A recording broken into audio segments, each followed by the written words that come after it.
This is the story of Seo Jun, where he grew stronger by farming and evolving his pets by giving them his special juice, making them thick. Thick. What the?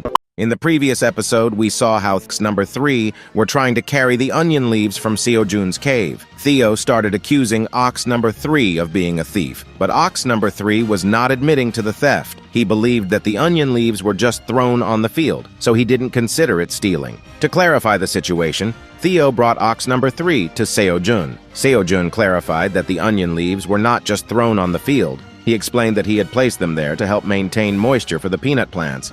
After realizing that Ox number 3 had indeed stolen the onion leaves, Ox number 3 started to panic and asked for forgiveness. But before he could say anything further, Seo Jun, with an evil grin and his arms crossed, said, "Just apologizing with words after stealing this precious grass will not work." Just because of Ox number 3, Seo Jun got into so much trouble, and all his animal friends got stressed. Today's like goal is 4,000 likes. Please like and subscribe to the channel to support us. Now, let's continue. Then, with a confident look, Seo Jun stretched out his hand and shouted, 100 tower coins! Seo Jun needed 100 tower coins as compensation for the mess Ox number 3 made in his farmland on the blue moon night and for stealing onion and corn leaves 2 times. Hearing this, Ox number 3's world turned upside down, and with a pale face in shock, he shouted and panicked, asking if the grass was that expensive. He had no idea, and he sincerely apologized from the bottom of his heart. Ox number 3 sat on the ground with a hanging mouth,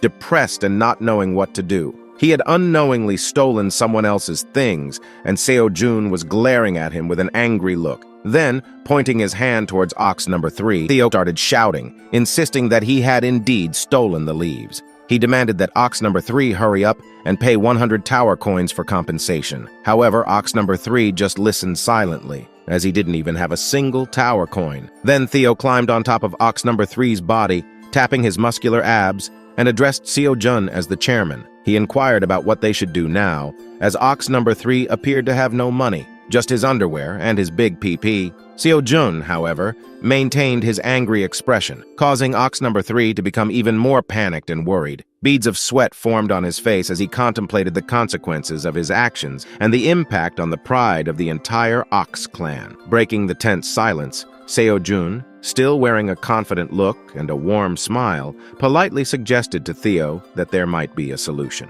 If Ox number 3 didn't have the money to pay, he could pay with his labor. Seo Jun proposed that Ox number 3 would have to come to him and work diligently every day, doing whatever Seo Jun instructed. In return, Seo Jun would give Ox number 3 1 tower coin every day, and after 100 days, he could repay his debt of 100 tower coins. As Seo Jun explained this arrangement, Ox number 3 listened carefully. After processing the proposal, he replied seeking clarification. "So, Seo Jun, you want Ox number 3 to work here and pay off his debt, right?" Seo Jun, while hiding his face, explained, "Yes, Ox number. You got this right. On top of 1 tower coin every day, Seo Jun will also give Ox number 3 food to eat, like the spring onion he just stole and the corn leaves he stole the other day. But it's just the beginning, as he also has many more delicious crops to give, like corn, cherry tomatoes, and sweet potatoes. Ox number can eat or even take home as much as he wants to, as Seo Jun is not an evil person, and he will take good care of his workers." But even before Seo Jun could finish his sentence,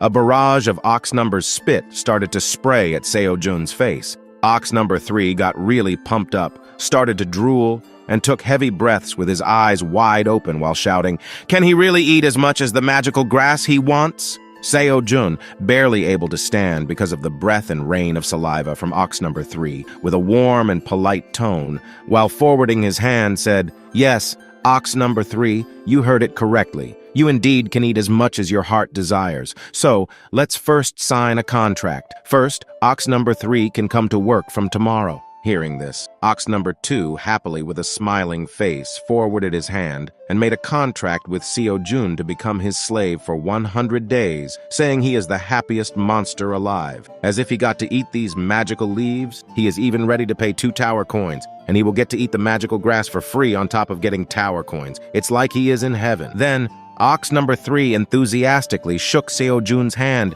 and Seo Jun, with a smiling face, also shook his hand, thinking that he had secured a good muscular worker to help dig the farmland. Ox number 3 was thinking that he had gotten a good deal, He should be getting punished, but instead, he was getting rewarded. Theo, in all of this, stood with his mouth open, bewildered, seeing Seo Jun's business tactics. Theo had learned another valuable lesson from Seo Jun, that if one doesn't have money, they can pay with their labor. He started to admire Seo Jun even more as he learned this valuable lesson once again. Immediately, Theo, with a serious face, took out a paper and pen, saying that he should write all this down so that if, in the future, for whatever reason, he doesn't have money to pay for something, he can offer his labor. Ox number 3 happily left for his cave, saying goodbye to Seo Jun with a happy smile, and Seo Jun and Theo bid him farewell, wishing him a safe journey. After that, Seo Jun turned toward Theo and with a warm smile complimented him, saying that Theo had really done a great job by catching the thief. Because of that, Seo Jun had acquired a great worker, and plowing the farmland would become much easier now. Theo listened to Seo Jun with a proud smile. Hearing this, Theo also enthusiastically asked if he really did a great job, wondering how well he had done. He thought that Seo Jun might make him a chairman because of his excellent work. Seo Jun, seeing Theo filled with so much excitement, just smiled a bit. Then Seo Jun turned back, crossed his hands, and smiled as he said, "Because Theo accomplished such a great achievement, I will now extend your sales cat status for a whole month." Hearing this, Theo gave a straight and disappointed look. He had been expecting to be promoted to the status of chairman and have authority over Seo Jun. Then, Theo, like a child, grabbed onto Seo Jun's legs and started to nag like a spoiled kid, saying he wanted more reward. And this wasn't fair. Seo Jun, getting a little annoyed, started to shake his legs, trying to remove Theo from his leg. He told Theo that he needed to get off because he only had this pair of pants, and if they tore,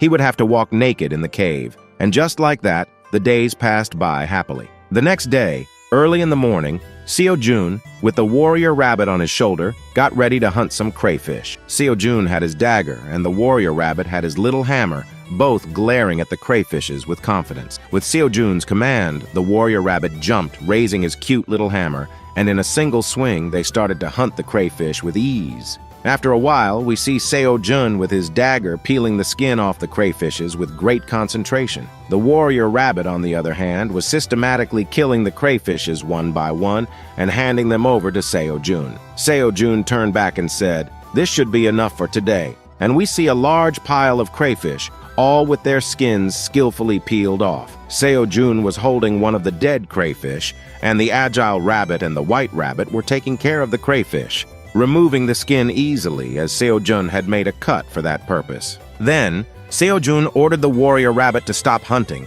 and the warrior rabbit happily complied, landing beside Seo Jun. Seo Jun, with a warm smile, complimented the black rabbit, saying he had done a great job and worked really hard. It seemed that the warrior rabbit's skills had improved significantly. However, something unexpected happened. The body of the warrior rabbit started to glow with a blue aura. Seo Jun, looking confused, asked the warrior rabbit why his body was glowing. But the warrior rabbit was equally puzzled, not knowing why he was glowing. In the next moment, the warrior rabbit's hammer began to glow, and it started to float in mid-air, shocking the warrior rabbit even more. And then, with a transformation, the warrior rabbit's hammer evolved and changed. Now one half of the hammer had a pointed cone-like structure, and the other half was flat, making it more flexible and deadly for battle. Seeing this, Seo Jun exclaimed in surprise, "Wow, you have evolved!" The warrior rabbit, still shocked and surprised, held the floating, newly evolved hammer, and slowly his body started to return to normal.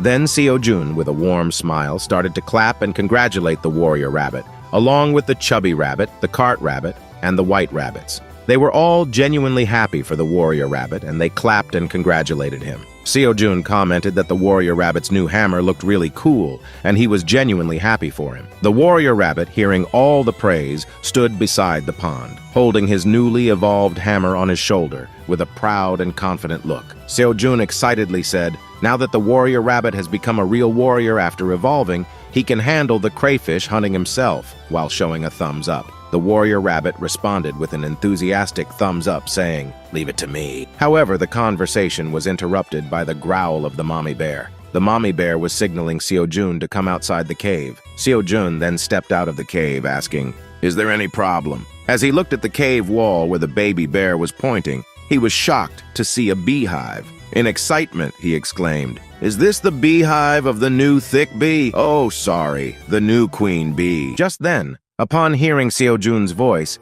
the baby queen bee emerged from the hole in the beehive. When she saw Seo-jun, she had a cute smile on her face, and in the next moment, she excitedly dashed toward Seo-jun, calling him Daddy. This sudden revelation startled Seo-jun for a moment, and he exclaimed, "Is she the baby of the mommy queen bee that hatched that day?" Then, the baby queen bee came close to her daddy, Seo-jun, and started rubbing her cheek against Seo-jun's cheek. Seo-jun, holding her gently, also started rubbing his cheek against hers, expressing how happy he was to finally meet her. He had dreamt about this moment every day, and had been really worried, wondering where she had gone. Now, he was overjoyed to finally be reunited with her. The baby queen bee then called her own poison worker bee formation, and Seo-jun greeted them, complimenting the baby queen bee on how she had already started building her own little bee empire. He was genuinely impressed with her. Seo-jun then turned toward the baby bear and corrected himself, saying, "She is the baby of the queen bee whose honey you really like." He encouraged the baby bear to say hello to her.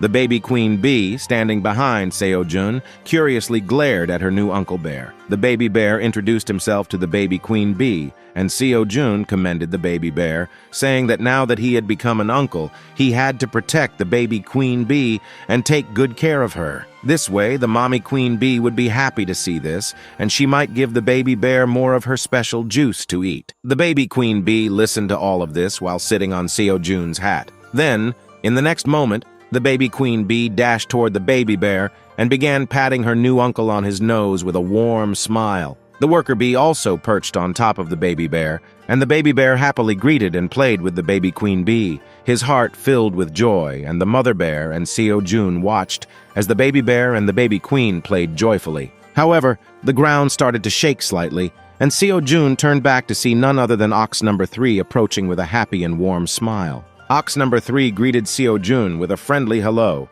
and Seo-jun returned the greeting, saying hello and good morning. But before they could exchange further pleasantries, the mother bear suddenly stomped the ground with great force, causing the entire ground to shake. This startled Seo-jun, the baby queen bee, and everyone present. The mother bear let out a loud growl directed at ox number 3, and the shockwave from her roar was so powerful that it pushed everyone back. Ox number 3, realizing that he was facing the red bear that Oxkind had warned him about, got into a battle-ready position. The mother bear, with a deadly look in her eyes, was ready for a bloody fight. The atmosphere turned dark and chilling as tension filled the air. Ox number 3 clenched his fists, expanded his muscles, and stared at the red bear with utmost seriousness. He mentioned that he didn't expect to encounter the red bear so soon, but had no choice but to fight. In response, the mother bear, already furious, became even more enraged. Her eyes glowed red and she continued to growl, appearing as if she would devour ox number 3 alive. Seeing the situation escalating out of control, Seo-jun tried to stop the mother bear, explaining that ox number 3 was not an enemy.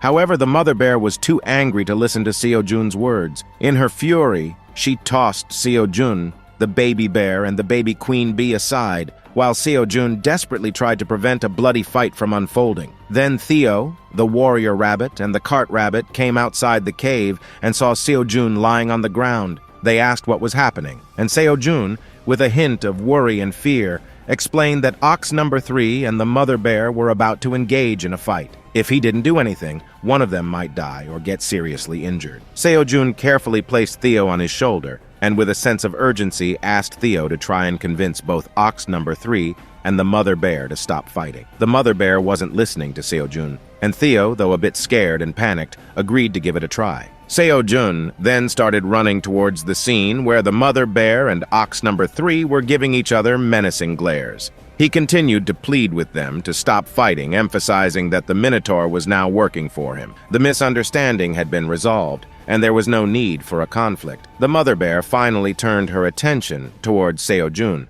Despite his attempts to explain the situation and prevent the fight, the mother bear growled in anger. Theo translated, explaining that the mother bear wanted Seo-jun to go back into his cave. Even though the misunderstanding was resolved, she couldn't tolerate the Minotaur invading her territory without her permission. Seo-jun approached the Minotaur with a worried expression, trying to convince him not to fight. However, Ox number 3, with an honorable and prideful warrior spirit, explained that he couldn't back down from a fight. He would rather die than back away from a battle. At this moment, Seo-jun was truly overwhelmed. He didn't know what to do, and he was holding his head in frustration. In this intense moment, Theo shouted to Seo-jun that the baby bear was asking Theo to give him some churu again and that Seo-jun should scold the baby bear. Seo-jun, feeling incredibly frustrated, was at a loss for words. To make matters worse, the tower manager started asking Seo-jun for food because she was bored and hungry. Seo-jun tried to explain to the tower manager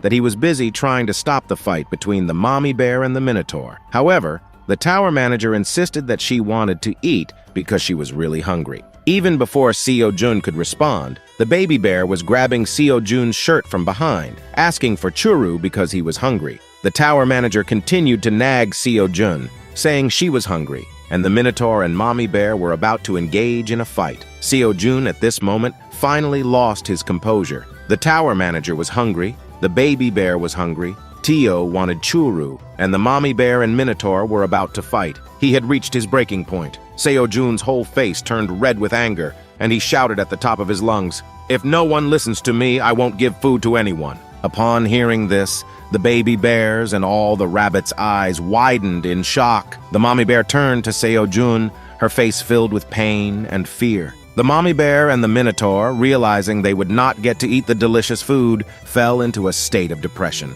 The baby bear and all the rabbits began to scream in panic at the thought of not getting Seo-jun's special juicy food, and the cart rabbit was just holding his head, witnessing all the chaos. Lastly, the tower manager also started screaming, holding her cheeks, and Theo, while grabbing Seo-jun's shirt, addressed Seo-jun as Sir, and started crying out loud, apologizing and pleading not to cut his food supply. Seo-jun remained silent, his anger evident, and now everyone fell into silence in front of Daddy Seo-jun, feeling scolded like children in front of their father.